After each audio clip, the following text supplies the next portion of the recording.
taking more notes than a steroid specialist. Wow, that was forced. That was that I spent all afternoon trying to come up with a lead-in. And that is... You should take some human growth hormones. Maybe it'll help. And that is the best that I could come up with. Oh, Christ almighty. It just doesn't flow off the tongue. I don't think it does. The scary thing is I actually rehearsed that one. But anyway. That was awesome. You're listening to 87 Live on 87 Sports Fans Radio. I appreciate you, Keith. Yeah, well, somebody oughta. You're listening to one of your illustrious hosts, Keith Green. And I'm Steve Taylor, the giddy bastard of the evening. Is this what they would call in the movies a spit take? Because yeah, I feel like it would be. I just hope people realize I said giddy bastard and not guinea bastard, even though both of them are technically correct for me. Technically, you could say it just because it fits. Yeah, but just want to make people sure, that I wasn't saying the latter. Right. A reminder that this and every broadcast is brought to you by CG Imaging. That's cg-imaging.com. CG Imaging, virtually creating reality. Yeah. Hit us up on the phone lines, folks, 585-633-7487. That's 585-633-7487. Or email us at youguyssuck@87sportsfans.com. We also have the Twitter at 87sportsfans and Facebook.com/87sportsfans. So, how was your week, Mr. Taylor? It was a week, man. How about you? You sound like you've just been run over by 6 bulldozers. Yeah, it's more like 5.5. No, it's just, it's been a little bit of a long week already, and I'm feeling old. I got a little back issue, but other than that, one step closer to 37, my friend. One step closer. It's only fitting that a Larry Bird fan have back issues. I know. I didn't even happen redoing my driveway like it should. Oh. Well, it's got to stay true to the story. Absolutely. So what's new with you, fool? Nothing. I'm dying for these NBA finals to start because I know. I can't wait for tomorrow night. I really, really think that we got an excellent matchup. But before we jump into the finals, let's talk about what happened in the Eastern Conference Finals. And then I will tell you, I'll start off with why the Miami Heat are drawing my ire. Okay? Uh-huh. I do not like teams that have as much talent as the Heat and then obviously dog it through games. Okay, they dogged it in Game 2 when the Pacers won in Miami. They dogged it in Game 6 when they were in Indiana, obviously, because when they came home in Game 7, when they absolutely had to perform defensively, that was not the Miami Heat that we have seen for most of this series. They did anything and everything to keep Roy Hibbert in check, and the Pacers showed that Paul George is not ready to take that leap to carry a team on his back just yet, as good as he is. Because when Hibbert was double-teamed and the ball was forced out of his hands, the Pacers looked absolutely lost offensively. Mm-hmm. And, I don't want to take anything away. I don't want to sound like I'm beating up on them too much, but they're definitely not in the same league as the Heat. And my angst directed at the Miami Heat is because if you can play like that, then play like that. Don't save it for when you absolutely have to. But I don't know. What do you think? Well, I think Indiana showed their youth and inexperience in Game 7. Because Game 7, everyone knows this, and any sport, the final game of a playoff series is probably the most difficult mentally of any game you will play the entire year. And Indiana just looked like they were not prepared for the stress of the situation. And they came out incredibly flat. I mean, the second quarter was disgusting. I mean, I think they were outscored 33-16 in the second quarter. I mean, that's just ridiculous. You're putting yourself in a massive hole on the road in a Game 7 against the best team in the league going into the half. I mean, there was no way they were going to come back from that. No way at all. I mean, it looked like, they had played so well throughout the series, being able to make the switch between offensive and defensive success. In this game, their defense just was garbage. I mean, they got out-rebounded by a double-digit margin by the Heat in this game, which is unheard of. There's no way that should have ever happened. The Heat are one of the worst rebounding teams in the league, and the Pacers were one of the best. There's no way they should have got out-rebounded. And the fact that happened is just, it's mind-numbing. Like, I couldn't believe it when I saw the stat line. But then as far as the Heat,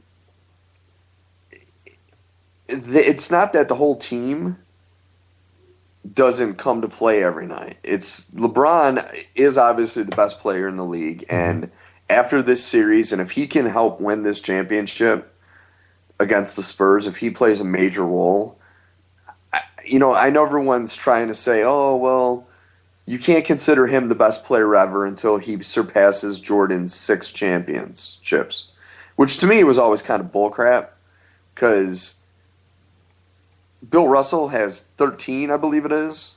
So how the hell is Jordan's 6 the benchmark when Bill Russell has 13? To me, that's the benchmark. Then if you're going to put a benchmark on championships, get the guy that has the most, not a guy that everyone perceives as the best, who has less than half of his amount. You can't really use that, though, because if you're going by that method, then Robert Horry is better than Michael Jordan. Okay, no. But Robert Horry was a role player. Oh, I understand. Team he played on. I understand. I'm not Bill trying Russell was a player and a coach. No, I think that the whole rings argument is flawed. Yeah, I think it's absolutely flawed. And so to me, I think if LeBron James can helps win this championship, I think there's serious talk has to be made about him being the best player ever. Just because he does have the scoring ability of Jordan, the unstoppable basketball ability of Jordan, but he is, in my opinion, better because he's a better defender and a better rebounder. The Jordan, I think, has him on passing, but when it comes to being an all-around player, I think LeBron he's like Magic Johnson, where he's one of the few players that could play every position on the floor at a very high level. Right, he's physically a freak, though. I mean, I don't mean that as a knock, though. He's just very big. For a 3. Oh, absolutely. Big, agile, quick. I mean, you're right. He is a physical freak. But he has unbelievable basketball skills also, which is you don't see very often in these guys that are just rely a lot on their physicality, but he also has incredible basketball skills.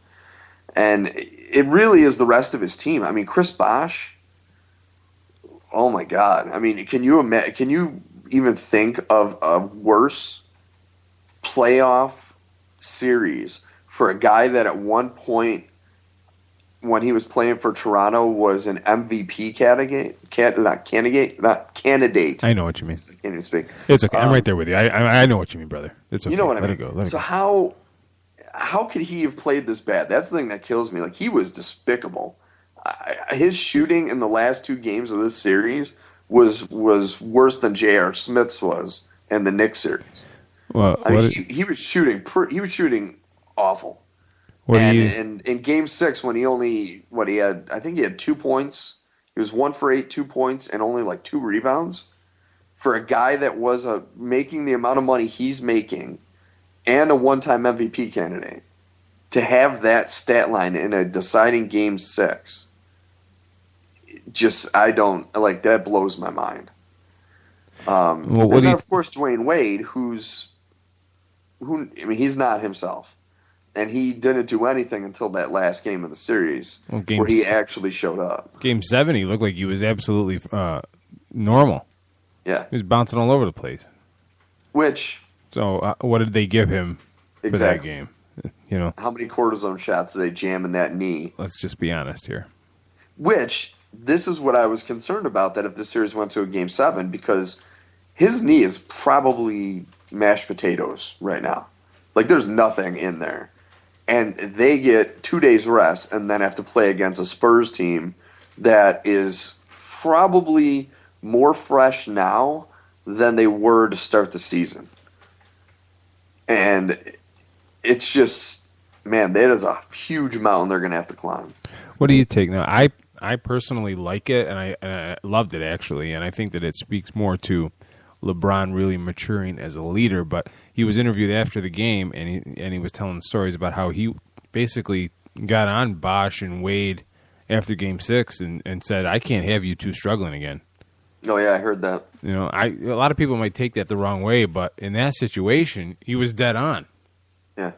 You know, and kudos to them that they have that relationship where he would feel comfortable talking like that to them, and who knows how it really came out and what the exact words were and whatnot. But he was absolutely right, and somebody with lesser leadership skills might shy away from making those comments to two of his buddies, you know. So. Exactly. And I give him credit because he didn't pull the typical diva superstar role saying, I'll just put you on my back and take this. He said he knew that he needed them, and if he said it the way he said it to the press, is that he did tell them he needed them to win, which for someone of his ability and stature to, A, like you said, have the balls to go to these two superstars and tell them that they're playing like crap, but then B, have the ability to just get his, take the crown off for a second and say, listen, I know that my persona is I'm like the king, but I need you. Like, you are as much a part of this team as I am, and I can't do it without you. I mean, that to me speaks a lot about the kind of man he is. Agreed. So Now there's a little bit of, we need to bring this down to a personal angle here between you and I. Okay. Because I'm getting a lot better at recalling what shows we say what in. Okay. And this was our predictions for the series during Game 1. Okay? So listen. Okay. So listen. All right, so what's your prediction for this series? Obviously Miami. I mean, man, Indiana just went up. I think, once again, Indiana could put up a fight, but in a 7-game series, LeBron James and Dwayne Wade, the two of them will refuse to let Miami lose. I don't think that is possible. I mean, people, if for some reason they lose this game, you'll probably get those people saying, oh, well, they lost the game. Last year, everyone remembers they were down 2-1 to the Pacers, and they came back and ended up winning the championship. So, personally, I don't see them losing this game or the series. If they do come back to win this game, I'd say maybe it'll go 6. I don't think it'll go a full 7 games. I'm going to say it'll go 6 games. I'm going to say it's going to go 7, and I think the Heat will win in 7. So basically, my point in playing that is that I was... Say it. We were technically both right. Say it. You were lucky. You were.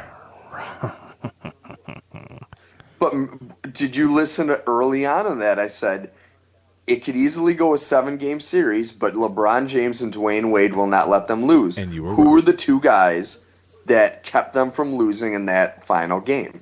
But you were wrong. See, it's all perspective. It's all perspective. So, if you're the Indiana Pacers, yes, where do you go from here? You don't go.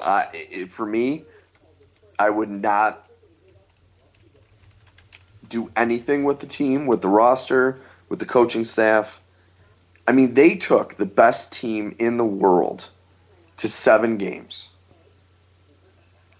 That should be. I mean, Golden State, they were knocked out in the second round. Mm-hmm. And at the end of that round, they were like, hey, we're going to